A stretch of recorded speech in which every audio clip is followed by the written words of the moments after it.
మీరెంత తొక్కాలని చూస్తే అంత పైకి లేచే నాయకుడు అంబటి రాంబాబు అని ఉభయ గోదావరి జిల్లాల కాపు సంఘం అధ్యక్షులు భీమవరం నియోజకవర్గ వైఎస్ఆర్ కాంగ్రెస్ పార్టీ ఇన్ఛార్జి చిన్నిమిల్లి వెంకటరాయుడు తెలిపారు. అంబటి రాంబాబు ఇంటిని, కార్యాలయాన్ని మరియు కుటుంబ సభ్యులను పరామర్శించారు. అనంతరం ఆయన మీడియాతో మాట్లాడారు. కాపులంటే మొదటి నుంచి తెలుగుదేశం పార్టీకి గిట్టలేదని అన్నారు. ప్రశ్నించే కాపులను అనగతొక్కటం చంద్రబాబు నైజమని తెలియజేశారు.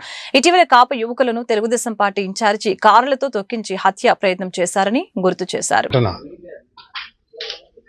అంబటి రాంబాబు గారిపై చాలా దారుణంగా, ఎంతో రౌడీయిజంగా, ఇంటిలో మహిళలు ఉన్నారనేటువంటి జ్ఞానం కూడా లేకుండా ఒక రౌడీయిజం అంటే కాపు జాతిలో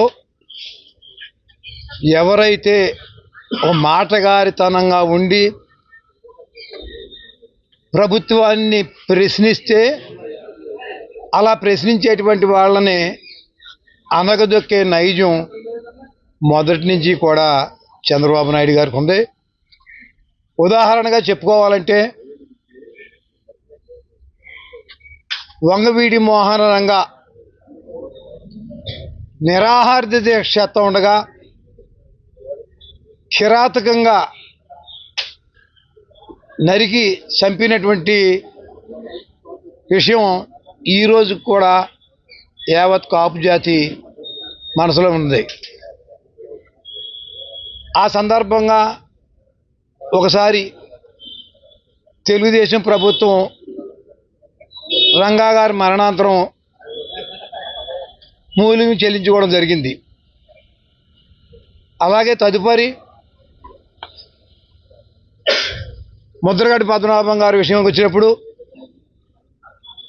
చంద్రబాబు నాయుడు గారు మేము అధికారంలోకి వచ్చిన 6 నెలల లోపులో కాపుల యొక్క సమస్యలన్నీ నేను పరిష్కారం చేస్తాను, కాపుల యొక్క చిరకారు కోరికలన్నీ నెరవేరుస్తాను అని చెప్పి ఆయన అధికారంలోకి వచ్చిన తర్వాత మరి నువ్వు 6 నెలల లోపులో మా యొక్క సమస్యలన్నీ నువ్వు పరిష్కారం చేస్తానని చెప్పావు.